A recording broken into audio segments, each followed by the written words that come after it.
지금부터 2023년 9월 10일 산돌교회 주일 예배를 시작하도록 하겠습니다. 우리도 함께 조용한 기도로 나아가시겠습니다.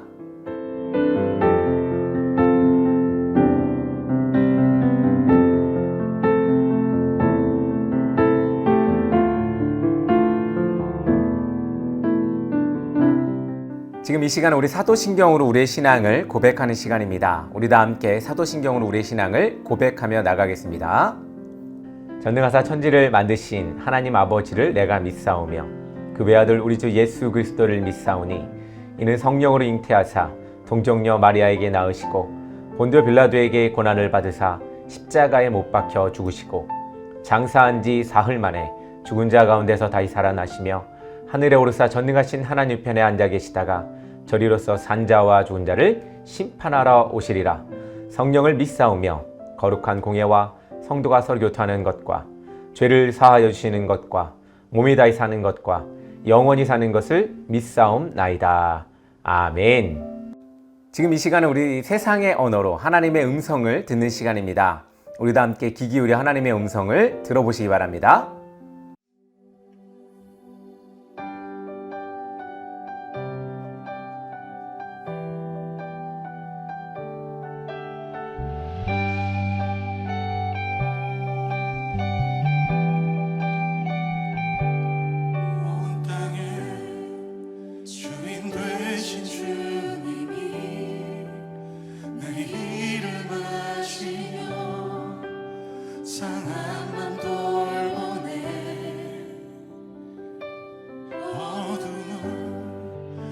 밝히시는 새벽별 당황하는 내 맘 주의 길이 비추시네.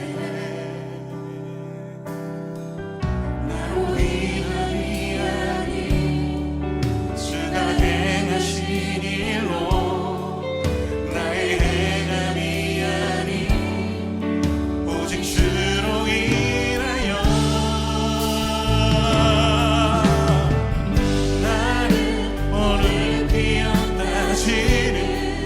이름 없는 꽃과 같네. 바다의 이름과도 함께와 같지만 주는 나를 붙드시네.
오늘 우리에게 주시는 말씀은 사무엘하 6장 1에서 15절의 말씀입니다.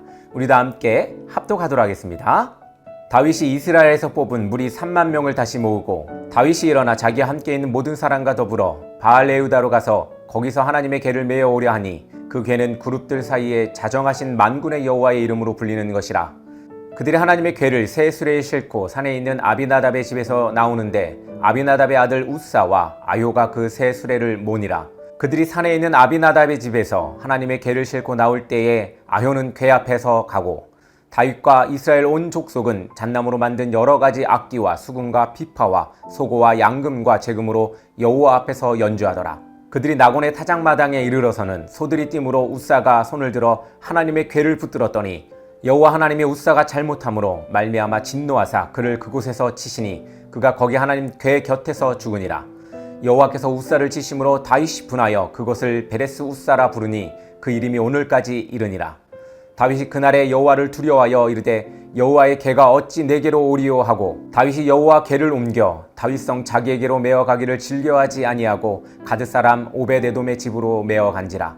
여호와의 궤가 가드 사람 오베데돔의 집에 석 달을 있었는데 여호와께서 오베데돔과 그의 온 집에 복을 주시니라. 어떤 사람이 다윗 왕에게 아뢰어 이르되 여호와께서 하나님의 궤로 말미암아 오베데돔의 집과 그의 모든 소유에 복을 주셨다 한지라. 다윗이 가서 하나님의 궤를 기쁨으로 메고 오베데돔의 집에서 다윗성으로 올라갈새 여호와의 궤를 맨 사람이 6걸음을 가매 다윗이 소와 살찐 송아지로 제사를 드리고 다윗이 여호와 앞에서 힘을 다하여 춤을 추는데 그때에 다윗이 배 에봇을 입었더라. 다윗과 온 이스라엘 족속이 즐거이 환호하며 나팔을 불고 여호와의 궤를 메어오니라. 아멘. 할렐루야, 반갑습니다. 여러분들 한 주간 어떻게 잘 지내셨는지 모르겠습니다. 요즘 날씨가 밤낮으로 많이 다르죠.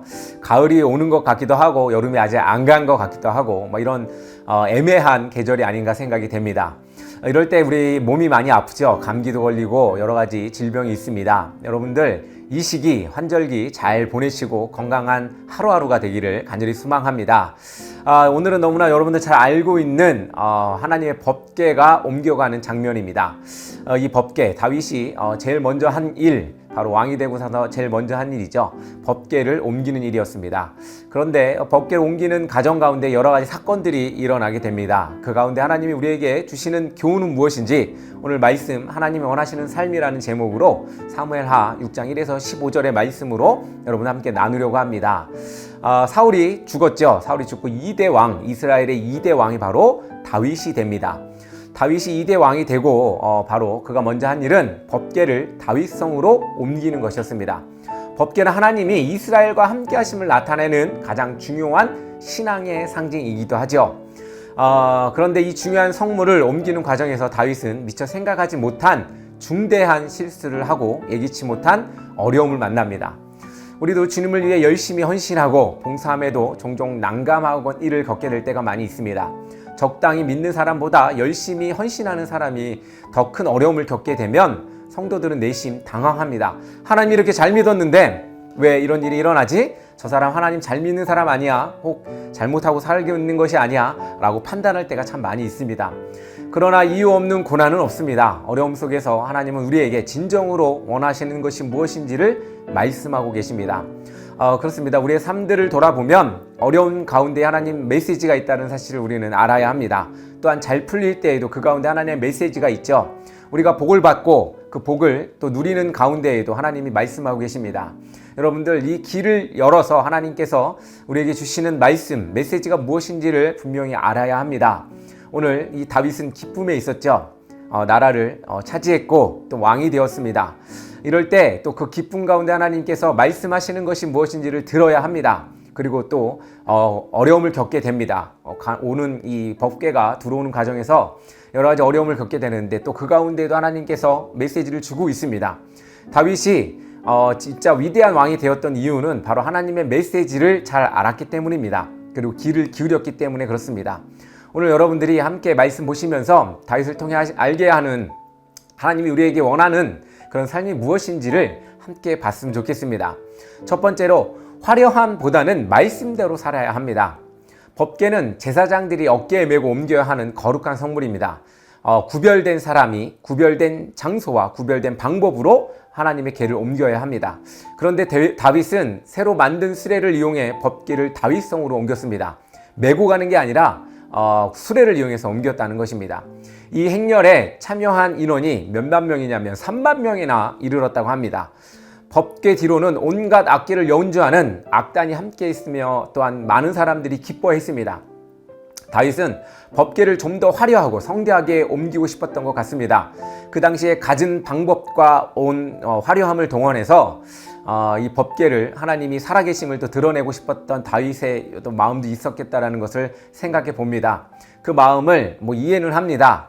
그런데 방법은 정해져 있고 그 방법대로 해야 했습니다. 그러지 못했기 때문에 오늘 이런 일들이 벌어지게 됩니다. 하나님이 말씀이나 명령보다 내 생각을 앞세우면 자칫 큰 잘못을 저지를 수 있습니다.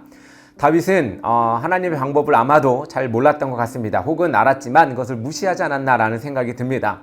그래서 하나님께서는 바로 그 방법들이 잘못되었음을 바로바로 이야기하시고 또한 그 상황들을 만들어 놓으신 것이 아닐까라는 생각을 해봅니다. 하나님께 영광을 돌리는 일보다 자신의 목적을 이루는 것을 더 중요하게 생각하기 때문에 오늘 다윗은 이러한 일이 일어나게 되었습니다. 바른 신앙생활이란 무엇일까요? 바른 신앙생활이란 바로 하나님이 원하는 대로 하는 것입니다. 그런데 우리가 잘못 생각할 때가 많이 있습니다. 내 생각에 이것이 옳다고 생각하거나 혹은 누가 봐도 이 방법이 옳은 것 같다 라고 생각할 때 우리는 하나님께 묻지 않고 그것을 행할 때가 참 많이 있죠. 그렇습니다. 많은 사람들이 그 방법이 맞다고 할지라도 하나님의 방법과는 다를 수가 있습니다. 우리 주변을 한번 돌아보시면 알 수 있을 겁니다. 소외된 자 누가 있죠? 우리 여러 가지 소외된 사람들이 있죠. 그 사람들 우리는 어떠한 눈빛으로 바라보고 있습니까? 그들이 잘못했다. 문화적으로 또 우리 역사적으로 또 우리의 삶의 방식과 습관적으로 관습적으로 맞지 않는다고 생각해서 그들을 잘못했다고 여러 사람들이 인정해서 그것이 잘못됐다고 같이 손가락질하고 욕할 때가 있지 않습니까? 그런데 하나님의 방법은 그렇지 않습니다. 그 많은 사람들이 노라고 할지라도 하나님은 예스라고 할 수 있습니다. 그것은 우리가 잘 하나님의 생각을 알아가야 그 방법을 따를 수가 있죠. 많은 사람들이 소외된 사람들을 만들어 버립니다. 그리고 그 사람들에게 손가락질합니다. 그런데 우리 또한 그 사람들을 따라서 손가락질한다면 똑같은 사람이 되죠. 그런데 하나님의 방법은, 하나님의 생각은 다를 수 있다는 것입니다. 어떤 생각이 다를까요? 이처럼 많은 사람들이 무시하는, 또 손가락질하고 또 차별하는 그 사람들, 소수의 사람들을 대하는 마음에서 우리는 그 마음들을 느낄 수 있을 것입니다. 이 소수의 사람, 그 사람까지도 품으라는 것이 하나님의 마음입니다. 그런데 많은 기독교인들이 또 세상 사람들이 손가락질하고 또 무시하고 차별하는 그 모습 속에서 우리는 무엇을 깨달아야 할까요? 하나님의 마음을 우리는 깨달아야 합니다. 하나님께서는 그들까지 또 다 품으시고 또 연약한 자도 다 품으시고 나가라고 하십니다. 그런데 우리는 손가락질하고 무시하고 천대하고 또한 차별하는 우리의 모습이 생깁니다. 하나님의 방법은 우리 모두를 다 품기를 원하십니다. 이처럼 우리 잘못된 세상 사람들의 생각을 하나님의 생각인 것 마냥 우리가 살아서는 안 될 것입니다. 그것은 큰 가오를 갖게 될 것입니다. 하나님 우리에게 말씀하십니다. 하나님의 마음으로, 하나님의 방법으로 하나님을 섬겨라 라고 이야기하십니다. 우리 이렇게 깨닫고 나가실 때 우리 많은 사람들을 품고 세상의 연약한 자들을 안을 수 있는, 또 소외된 자들을 품을 수 있는 그런 사람이 될 거라고 저는 생각합니다. 그런 여러분들이 될 거라고 저는 확신합니다. 둘째로, 하나님이 징계하실 때 돌이켜야 합니다. 법궤를 옮기는 거대한 행렬은 낙원의 타작마당 앞에서 멈추고 맙니다. 수레를 끌고 가던 소들이 갑자기 뛰게 됩니다. 그리고 법궤가 떨어지려고 하자, 떨어진 것이 아니죠. 떨어지려고 하자 운반 책임자였던 우사는 손을 뻗어서 법궤를 붙잡았습니다. 그런데 그 일이 하나님의 진노를 사서 또 우사는 그 자리에서 바로 죽게 되었습니다. 순식간에 잔치집이 어떻게 되었을까요? 이 제사장 중에서도 제사장인 이 사람이 죽게 되었습니다. 순식간에 잔치집이 초상집으로 되었습니다. 이로 인해 법궤를 운반하던 이 모든 행사들은 중단되고 말죠. 그리고 다윗은 두려워했습니다. 임시로 어떻게 했습니까? 오벳 에돔의 집에 법궤를 가져다 놓고 다윗은 석 달 동안이나 자숙하는 시간을 보냈습니다. 하나님의 방법, 하나님의 생각대로 하지 않고 우리의 생각, 사람의 생각으로 모든 것이 이루어졌기 때문에 그런 사단이 일어난 것이 아닐까라는 생각을 합니다. 하나님은 우리가 잘못된 길로 갈 때 어떻게 하실까요? 징계하십니다. 혼내시고 우리 가운데에 또한 벌을 내리시기도 합니다. 누구에게나 징계는 아프고 힘든 일이지만 그것이 잘못을 바로잡아주는 도구임을 우리는 기억해야 하고 그 가운데 하나님의 메시지를 우리는 보아야 합니다. 하나님께서 우리에게 주어진 모든 상황 가운데 말씀하고 계십니다. 만약 우리가 그 말씀을 들으려고 하지 않으면 들리지 않을 것입니다. 그런데 우리가 그 말씀을 들으려고 한다면 여러분들의 귀에는, 여러분들의 눈에는 보이고 듣게 될 것입니다. 이처럼 우리는 하나님의 말씀을 듣고 또 하나님의 말씀을 보아야 합니다. 하나님의 의지가 무엇인지를 우리는 알아야 합니다. 우리의 뜻, 우리의 생각이 아니라 하나님의 생각을 알아가려고 노력해야 합니다. 이것이 바로 신앙생활입니다. 또한 기도하는 생활입니다. 또한 이것이 경건한 생활일 것입니다. 여러분들, 하나님의 말씀에 감각이 없어지면 우리는 이렇게 웃사와 같은 죄를 범하게 되고 또 어떻게 될까요? 다윗과 같은 죄를 범하게 됩니다. 그럴 때 하나님 우리에게 이야기하십니다. 또한 어떠한 상황으로 이야기하십니다. 우리는 알아차려야 하고 그 가운데 회개하고 돌아설 때 하나님께서는 우리를 붙들어 주시고 다시 한번 이끌어 주시게 될 것입니다. 그렇습니다. 사랑하는 성도 여러분, 우리는 우리에게 주어진 모든 삶의 상황 가운데에 하나님께서 말씀하고 있다는 사실을 알아야 합니다. 그리고 계속해서 하나님의 말씀을 찾아야 합니다. 하나님께서 무엇을 원하실지, 하나님의 방법은 무엇인지, 그리고 또 어떻게 사는 것이 정말 옳고 또 바른 생각으로 살아가는 것인지를 우리는 날마다 간구해야 되고 찾아야 합니다. 그렇게 될 때 하나님께서 여러분들을 쓰게 되시고 또 큰 일들로 여러분들에게 맡기게 될 것입니다. 왜 나는 이렇게 작은 일만 하지? 혹은 나는 왜 이렇게 작은 자지? 라고 생각할 때 우리가 어떠한 관점과 어떠한 방향을 가지고 살아가느냐에 따라서 우리는 우리가 서 있는 그 자리가 달라질 수 있다는 사실을 여러분들 아시기 바랍니다. 여러분들이 큰 그릇이 되고 싶으면, 여러분들이 큰 도구가 되고 싶다면 하나님의 말씀에 더욱더 귀 기울이시고 하나님의 방법대로 살아가는 여러분들 때 그런 일이 여러분들 가운데 생길 줄로 믿습니다. 셋째로, 하나님이 기뻐하는 방식으로 살아야 합니다. 법궤가 오베데돔의 집에 있던 3개월 동안 다윗이 무엇을 했었는지 성경에는 기록이 없습니다. 그러나 그 후 달라진 모습에서 유추할 모습가 있죠. 하나님이 오베데돔의 집에 복을 주셨다는 소식을 들은 다윗은 하나님의 방법대로 법궤를 메고 성으로 올라갔습니다. 소와 살찐 송아지를 제물로 바치고 하나님 앞에서 춤추고 환호하며 기뻐했습니다. 하나님의 제재는, 하나님의 이 막는 이 모습은 우리를 잘못해서 돌이키게 합니다. 하나님께 영광을 돌린다고 하면서 실제로 자신의 욕심을 채우려는 잘못을 우리는 늘 조심해야 합니다. 기도가, 또한 우리가 간구하는 그 모든 것들이 나를 위해 하는 것이 아닌가 우리는 한번 돌아봐야 합니다.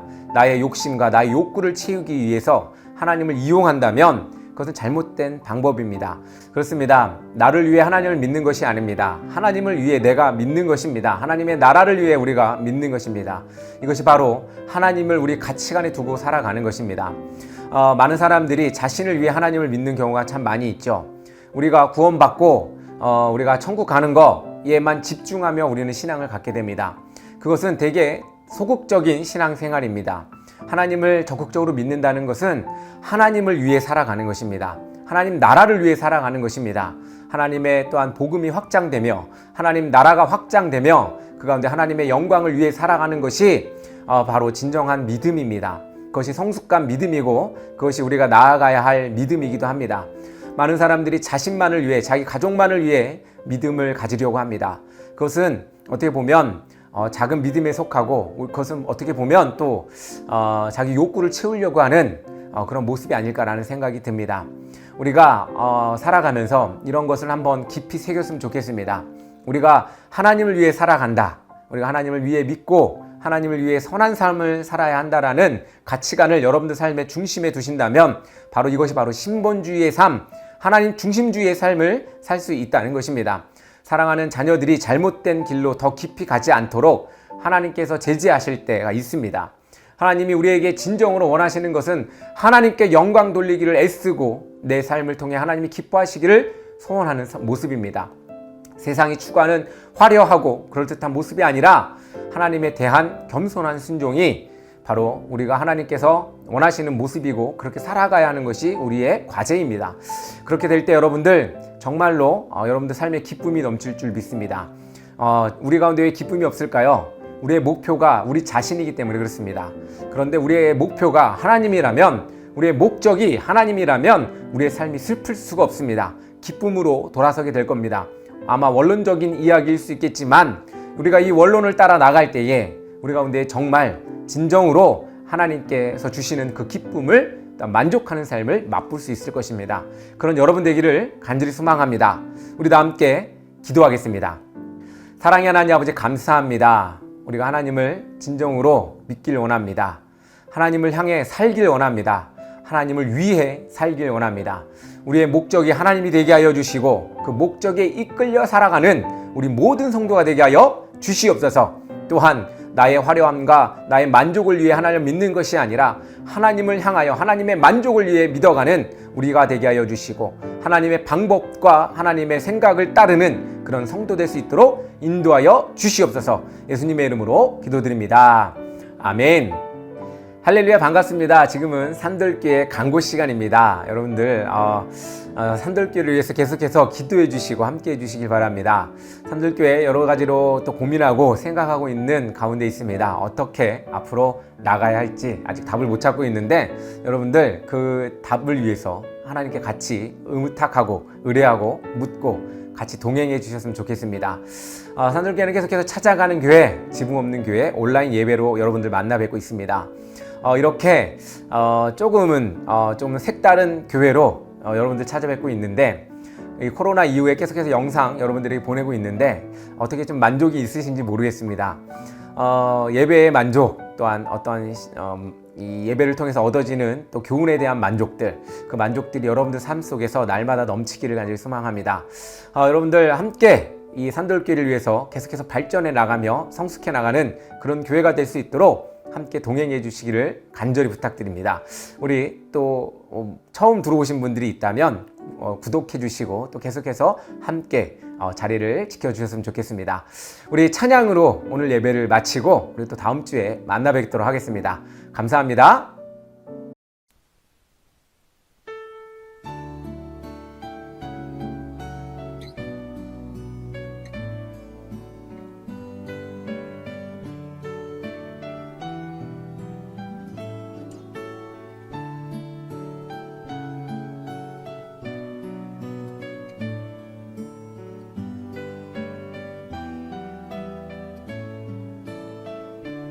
온 세상이 아름답게 피어오르고 기쁨이 가득한 이 봄날에 그대의 두 손에는 장미꽃보다 사랑에 나의 마음 주고 싶어라. 따스한 햇살 받아 사랑을 입고 춤추며 속삭이는 이 한날에 그대의 가슴에는 진주옷보다 진실한 나의 노래 담고 싶어라. 오늘을 걸어갈 때나 내일이 밝아올 때나 오 하나님의 크신 축복 그대에게 내리리라. 하루하루 살아가는 인생 속에서 꽃처럼 피어난 그대에게 두 손 모아 간절하게 기도하네. 당신의 앞길에 축복 있으라.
축복 있으라 하나님 당신에게 축복하소서 축복하소서